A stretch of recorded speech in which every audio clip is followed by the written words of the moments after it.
Welcome back to Neko Nation Japan. Today I'm going to start a little bit different tactic. By the way, my name is Jeremy, and we're going to have a total of 30 minutes starting now to do this entire episode.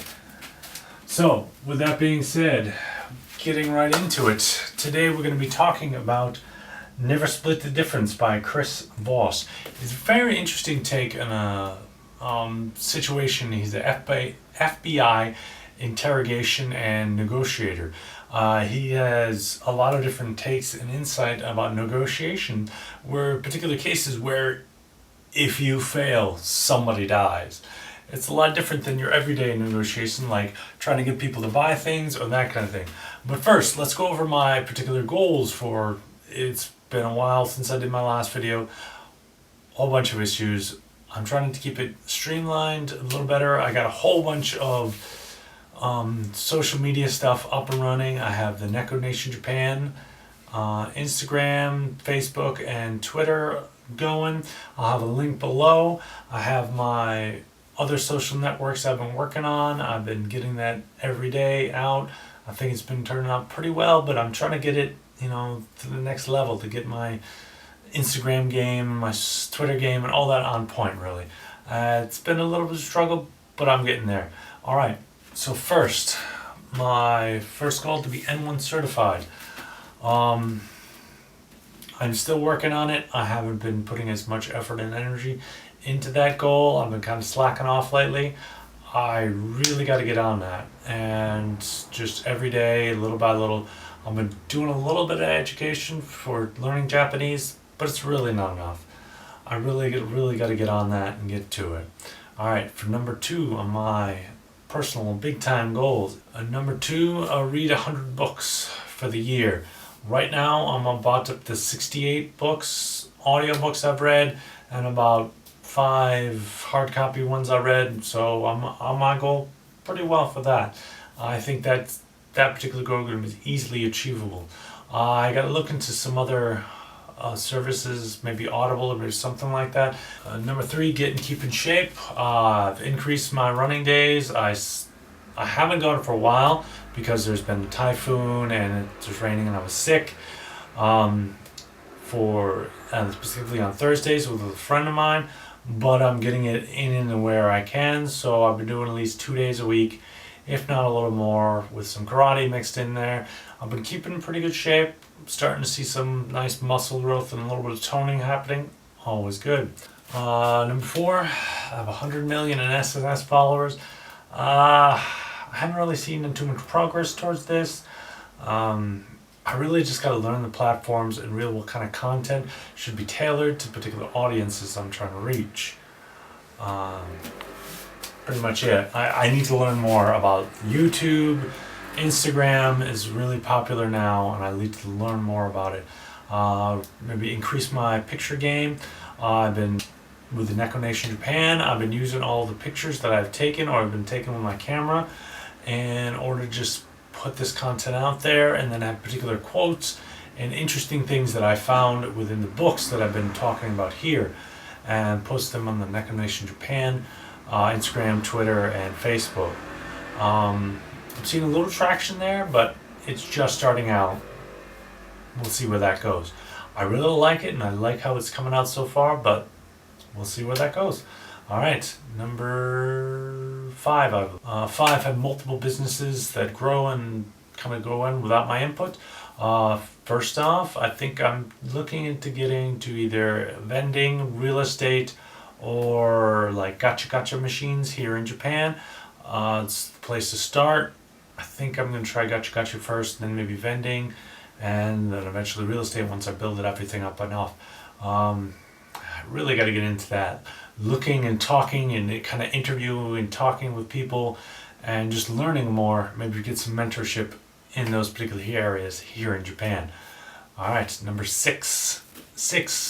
Make about $1 million a month. Right now, I very low below this goal. I'm doing okay with the few part-time and the English classes I'm teaching. I'll have to look in and see exactly how much I make per month. It's nowhere near $1 million, I can tell you that right off the bat. But I make a decent amount when I'm teaching classes. Easily cover all the groceries and every monthly necessary sundries that I need to go over. But with our next, I want to do number 7. I want to own 1,000 cash flowing units or apartments that are rent out and cash flow every month. Now, I haven't quite figured out whether I want to buy one and just keep that one until it's completely paid off, and then I can use all that money, the cash flow from that, to apply to the next one kind of thing, or do I want to keep one to keep the mortgage, having the tenants pay off the mortgage, or have the tenants pay me. It's a little bit different here in Japan because really your rental properties only last between 20 and 30 years to a maximum. And in order to get any money out of it, you kind of got to demolish it and put a new one up. It's kind of how that works. And then the dwindling population and that. I really get to look into it more, and again, get myself a mentor and look into that. All right, with that, we're going to get right into our book, Never Split the Difference by Chris Voss. So, Chris Voss, again, is an FBI negotiator. He specifically deals in high-stakes negotiation, whether that's hostages or negotiating with terrorists, trying to get these people out. It's all high stakes, and really he uses empathy to talk and communicate with people. You understand them first, and then you try to be understood. Is kind of one of his ideals throughout this book. With that, we're getting right into his methods and kind of his overall philosophies on how to negotiate and talk to other people. First, with the negotiating, it's always to listen. You want to listen to the person you're negotiating with. Listen and understanding and validating their emotions they're feeling. We are emotional creatures. We always have emotion. We cannot do logic all the time. A lot of us can't do logic at all. And listening to them, understanding their problems, their concerns, right? And then addressing them and seeing if you can work towards a solution that best for everybody. And some of these cases, it's just plain old getting the person out of the house or put the gun down kind of thing. He's a big proponent of using mirrors. Using mirrors physically or in tonal voice, and maybe using the last few words they had in their conversation in order to mirror them and build up the empathy as quickly as possible and efficiently. But sometimes it takes hours upon hours to do this. And what does that say about our normal, prospecting and this kind of negotiating we do? Is we need to go through it and take it a little bit slow, trying to build up the rapport, right? He coined this interesting term, you might find it. He calls it tactical empathy. I don't know really if it's empathy, if you're using it as a tactic, but it's an interesting way to look at it. So he uses this to kind of get and see exactly how they feel and how their emotions are, getting them on your page. Really highlighting any emotional obstacles that you need to address and overcome. Whether that's being scared of being shot as soon as you get walked out, whether that's being scared if your particular prospect doesn't have the money to do 5 different things and they're worried, is this the one that's actually going to get me results that I'm looking for? All kinds of little different things, these obstacles you're trying to address and overcome in order to get your sale, or in order to get this person to put down the gun, whatever the case may be. He also talks about giving this particular emotion a name, naming it, describing it, and being able to say, okay, I'm feeling this way because of this, and what are we going to do about this? What can we do to overcome this, or go around it, figure out things and different ways to deal with it? He takes the most interesting, very interesting proposition on this. He specifically looks for and tries to get the no.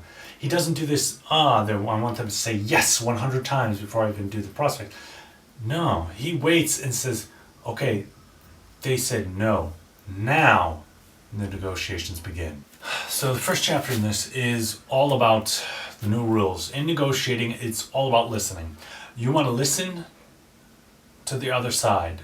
Learn where they are, learn what the problems are, and kind of build this empathy up as quickly as possible in order to then hopefully step towards some particular solution that benefits you both in a retail environment or a prospect environment, and in the hostage taking environment, gets that person out of alive and nobody ends up getting shot or any of that high stakes issues, right? Next chapter is all about being a mirror.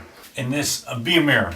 Use these particular negotiation tactics to find out this is really good. Negotiators will be ready and they say, okay, there is going to be a surprise. Great negotiators kind of use their skills to reveal these particular surprises before they come up and figure out ways, think about different ways in order to deal with these surprises or issues that are going to come up through negotiation. Really, your goal in negotiating is to find out these surprises early and see if you can provide them to your negotiating adversary, if you will, before they even become up or become an issue. So almost like mind reading and that kind of thing. It's definitely an interesting book and an interesting way to look at negotiating and what kind of rules and tactics one would use for it. And some of those tactics and rules are 3 voice tech, or different ways of speaking and talking to your prospect. First is what's called the FM DJ voice. It's nice and low and stern and reassuring. It's kind of low, assuring and trustworthy. You want to be nice, calm and slow. And this is me now. My name is Jeremy. You will be dealing with me. I'm going to be helping you get out of this situation. What can I do to help? Kind of nice, low and smooth and calm. This is something you want to really perfect. And I'm trying to go with this a little bit more and more, but we'll see how it goes. We have like a positive, playful voice, lighthearted, kind of energetic and fun to be around. This should be your default. You mean, yeah, I want to talk to you. I want to get you through this. I want to have this fun conversation with you. And then maybe you have to switch the DJ voice and do whatever you'd have to do, and if the situation gets out of control, right? Then we have our direct power play voice. We have our direct, assertive, you will not do this. This is what's going to happen. This is what you should use this rarely, if at all, in negotiations. If that needs to come out, there's something that's probably gone wrong with this particular negotiations. Some interesting ways he goes about this in the Never Split the Difference is he's got basic 5 steps,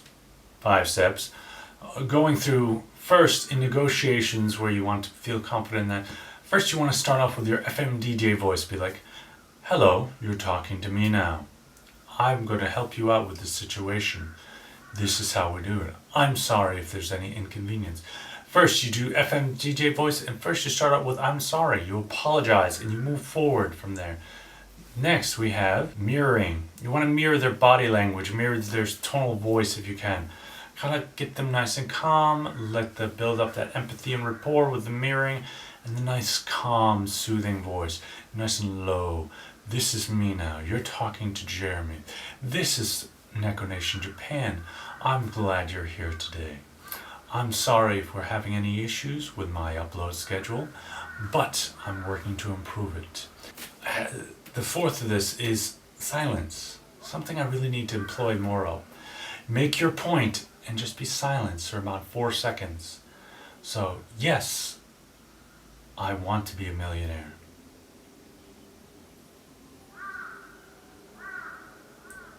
Really let that sink in deeply.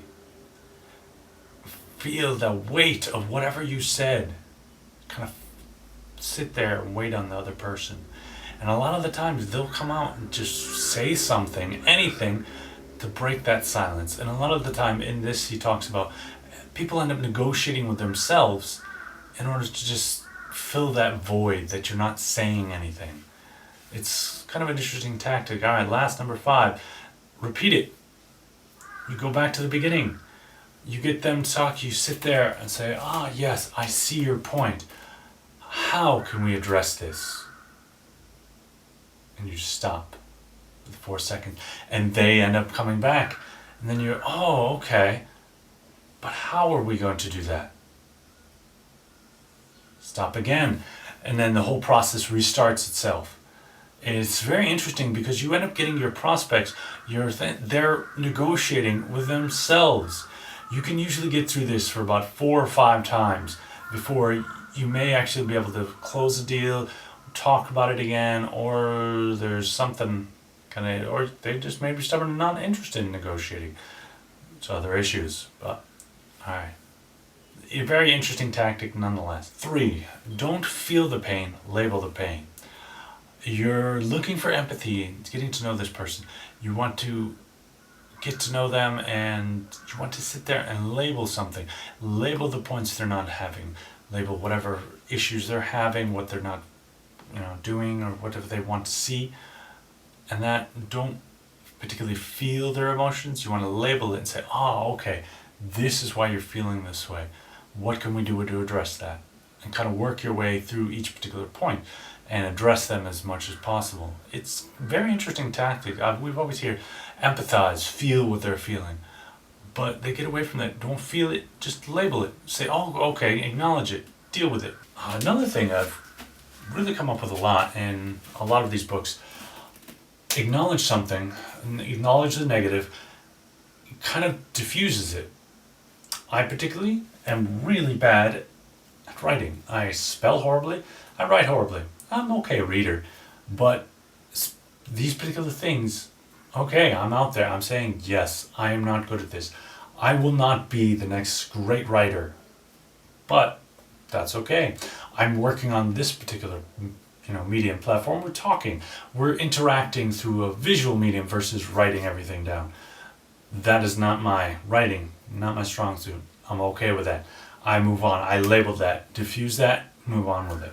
Label any fears, get it diffused, talk about it, say, okay, this is my fear, this is an issue, let's get through it and deal with it. Next, we have the negotiating.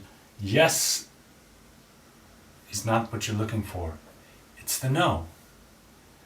You ask questions, you get to know them, and really the negotiating doesn't start until you get that no. It's very interesting and very counterintuitive to everything else I've read and was taught up to this point. So I want to explore this a little further. So really, what does no mean?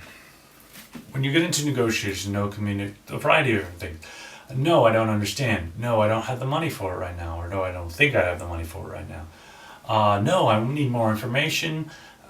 There's a whole bunch of varieties and reasons for no. But when you get that reasons, you could say, okay, why do we have this no? Okay, we get this reason, oh, I don't have enough information. Then we end up supplying the information. And you can get them to move past that no. And maybe saying, what's most important actually, is you're trying to get them to say, that's right. The most powerful thing he's found in negotiations is, oh, that's right. Where you kind of have the prospect of this other part you're negotiating with agree with you up here.